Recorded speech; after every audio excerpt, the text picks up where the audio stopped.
Olá, sétimo ano, tudo bem? Como vocês estão? Tudo direitinho por aí? Estão se cuidando? Espero que estejam todos bem, certo? Então, na semana passada, demos uma pausinha nos nossos conteúdos, fomos falar de meio ambiente, da Semana Internacional do Meio Ambiente, de preservação. Acho que vocês gostaram, espero que tenham gostado, que tenha sido algo rico para vocês, porque para mim foi importante a gente dar essa pausa no conteúdo para que a gente falasse desse tema que tá tão em alta e que é tão importante a gente falar, principalmente nesses tempos que nós temos vivido de isolamento social, que é o consumo consciente, a preservação ambiental, um modo de vida sustentável, porque isso é muito rico, né? Trouxe as minhas colegas de profissão, a Laís, a Bruna, a Natália, para que vocês tivessem a oportunidade de conhecer, de ouvir um pouco mais de pessoas que trabalham especificamente nessa área. Então, foi algo que eu preparei com muito carinho, espero que vocês tenham gostado e que isso tenha criado um sentimento dentro do coração de vocês e uma mudança de pensamento muito importante em relação à preservação do meio ambiente, a consumo consciente, porque nós fazemos parte do meio ambiente, né? Uma frase que a Bruna trouxe que eu gosto muito de usar é que nós precisamos entender que nós, seres vivos, indivíduos, nós fazemos parte do meio ambiente. Por isso que a gente precisa tanto falar em preservar. E aí hoje a gente retoma os nossos conteúdos, né? Com uma semana um pouco diferente, porque nós vamos começar a ter as nossas aulas ao vivo. Já deixo desde já meu convite para vocês, porque eu espero vocês lá, espero ver vocês, espero que a gente possa ter esse momento junto de afeto, de estar junto, de conversar, de matar a saudade, de tirar dúvida. Porque é importante esse laço, que a gente mantém esse laço nesse tempo tão difícil que a gente está vivendo, né? Então já espero vocês amanhã muito ansioso para matar a saudade, certo? Antes disso tudo, antes da Semana do Meio Ambiente, nós começamos a falar sobre, vimos o Linneu, a classificação dos seres vivos, tudo isso de uma forma bem legal, bem didática. E na última aula antes da Semana do Meio Ambiente, eu trouxe uma aula através de slides ali, na qual nós falamos um pouco sobre as características dos 5 reinos de seres vivos, que eram Monera, Protista, Fungo, Plantae e Animalia, certo? Agora a gente vai trabalhar cada um deles mais específico em cada aula, entendendo a importância de cada um deles, entendendo como cada um deles é essencial, os seres vivos, e por que é tão importante a gente ver cada um deles, né? Alguns a gente vai desdobrar um pouco mais de tempo, alguns são mais simples, como o que a gente vai falar hoje, e a gente vai detalhando isso aos poucos. Então pega caderno, pega lápis, borracha, caneta, cabeçalho, Escola Terra Mater, São José dos Pinhais, a data de hoje, junho de 2020. Começamos o mês de junho na semana passada, mês das festas juninas. Não vamos ter festa esse ano? Provavelmente não, porque nós precisamos manter o nosso isolamento social, mas a gente pode aproveitar esse momento em casa, fazer umas comidas típicas, para não deixar passar em branco esse mês do ano que é tão gostoso e que é tão esperado, né? Conteúdo de hoje, Reino Monera. A habilidade que a gente vai desenvolver: assimilar e conhecer os seres vivos que compõem o Reino Monera, lá na página 8 do C2 de vocês. Certo? Então hoje a gente vai falar um pouquinho mais a fundo dos seres vivos que compõem o Reino Monera. A gente viu as características gerais deles, que eu vou retomar agora, e vamos falar um pouquinho mais de quem são cada um desses seres que compõem o Reino Monera, belezinha? Então, primeira coisa de tudo, nós precisamos entender que Monera são bactérias e cianobactérias. A maior parte das pessoas, quando fala em reino Monera, diz que é o reino das bactérias. Não é o reino das bactérias. Faz tempo já que a gente sabe que não tem somente bactérias no reino Monera. Nós temos bactérias e cianobactérias, e nós já vamos ver a grande diferença desses dois, belezura?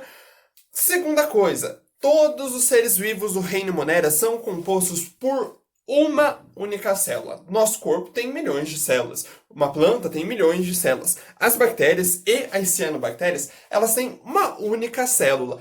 Uma única célula forma esse indivíduo. E aí nós vamos ver que cada bactéria tem um tipo diferente de corpo. Nós temos vários formatos de bactéria. Isso é bem legal da gente estudar. Eu vou mostrar daqui a pouquinho. Mas o que a gente precisa entender? Cada bactéria é uma única célula. Primeiro ponto. Segundo ponto, as bactérias, elas são células muito simples. O que isso quer dizer? Toda célula tem núcleo, onde vai ficar o DNA, tem membrana plasmática, que é aquela membrana que vai proteger a célula, e citoplasma, que é onde vão ficar as organelas que fazem a nossa célula funcionar. Nas células das bactérias, que são únicas, o material genético, o DNA, ele fica todo bagunçadinho. Vamos dar um exemplo. Quando a gente quebra o ovo, a gema do ovo, aquela parte amarelinha, ela é o núcleo dessa célula que é o ovo, certo? Ele é bem organizadinho, a gema fica bem bonitinha e protegida. Nas bactérias não é assim, é tudo bagunçado o núcleo da célula. Isso por quê? Porque ela não tem a membrana que protege o material genético, ela não tem a membrana que protege o núcleo. Como que se chama essa membrana, professor? Carioteca. Essa é a membrana que protege o núcleo das células que tem. Quando não tem carioteca, a gente chama de procariontes, que é o caso das bactérias. Elas não têm essa camadinha, essa membrana que protege o material genético. Então, por que ela é procarionte? Porque ela não tem carioteca. Anota isso porque é bem importante. Não tem carioteca, isso quer dizer que o núcleo dela é todo bagunçado, que o material genético dela fica todo bagunçado dentro da célula. Como eu já disse, são unicelulares, certo? Então, como eu expliquei, elas se dividem em bactérias e cianobactérias. Qual vai ser a grande diferença, professor? Cianobactérias são bactérias que fazem fotossíntese. O que quer dizer isso? Que elas são autótrofas. Isso quer dizer o quê, professor? Não ajudou muito. Que elas produzem o seu próprio alimento. Então, as cianobactérias são as bactérias que produzem o seu próprio alimento, que fazem fotossíntese, que não precisam comer, que da energia do sol, dos sais minerais do solo, eles conseguem produzir o seu próprio alimento. Isso é a fotossíntese. Depois a gente vai estudar ela um pouco mais a fundo quando a gente falar de plantas. Mas nós precisamos saber que cianobactérias são aquelas bactérias que produzem o seu próprio alimento através da fotossíntese. E aí nós temos as bactérias propriamente ditas. E as bactérias propriamente ditas, elas podem ser de vários tipos. Nós temos bactérias que são patogênicas, que são aquelas que vão causar doença no nosso organismo. Então, nós podemos pegar doenças causadas por bactérias e transmitir essas doenças para as pessoas também. Como que nós matamos uma bactéria que está causando doença dentro do nosso organismo? Tomando um medicamento que a gente chama de antibiótico, que é aquele medicamento que vai matar a bactéria que é patogênica. Nós temos também bactérias que são decompositoras. Então, quando um ser vivo morre na natureza, uma onça morre na natureza, ela vai, normalmente um outro ser vivo vai se alimentar da carne, porém vão sobrar os restos ali daquele corpo. As bactérias vão se alimentar disso e vão acabar com aqueles restos ali. Por quê? Porque elas são decompositoras, elas comem tudo que sobra lá na terra.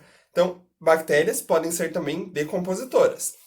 Nós temos também bactérias que são extremófilas. O que quer dizer essa palavra de diferente, prof?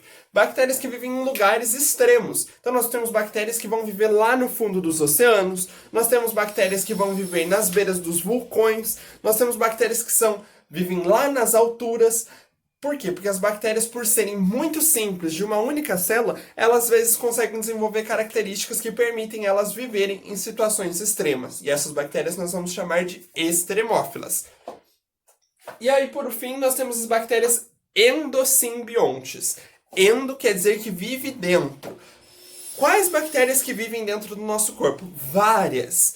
E essas não causam doenças como as patogênicas. Por exemplo, nós temos dentro do nosso intestino algo que a gente chama de flora intestinal, que são as bactérias que vivem ali, que permitem que o nosso intestino funcione bem. Se a gente não tem, nós vamos ter, por exemplo, intestino preso. Por quê? Porque a flora intestinal, as bactérias que vivem ali, que ajudam o nosso intestino a funcionar, que são as endosimbiontes, não estão ali. Então, por que a gente toma Yakult, que é lactobacillus vivo, que é um tipo de bactéria? Por que as pessoas comem aqueles iogurtes que diz que ajudam a melhorar a flora intestinal?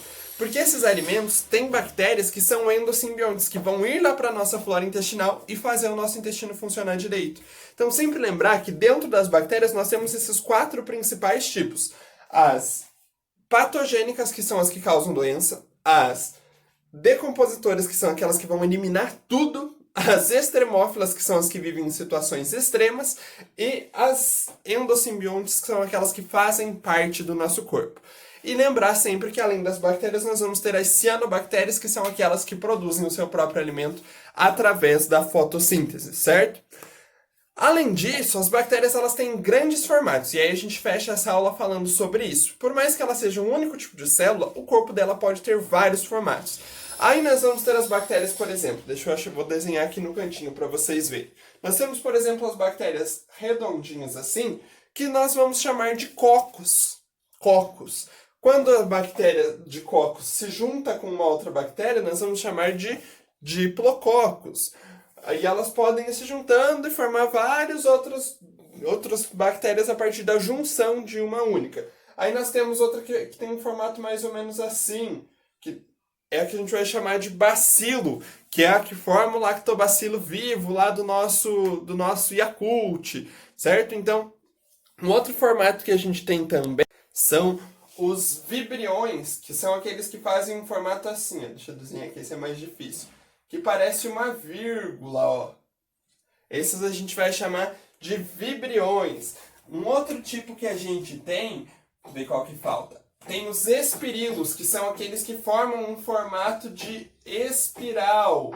Então, espirilo, vibriões, bacilos, cocos, são os nomes das bactérias conforme o seu formato. Então, como elas têm uma única célula, como que a gente vai dar o nome da bactéria? Conforme o seu formato. Belezinha?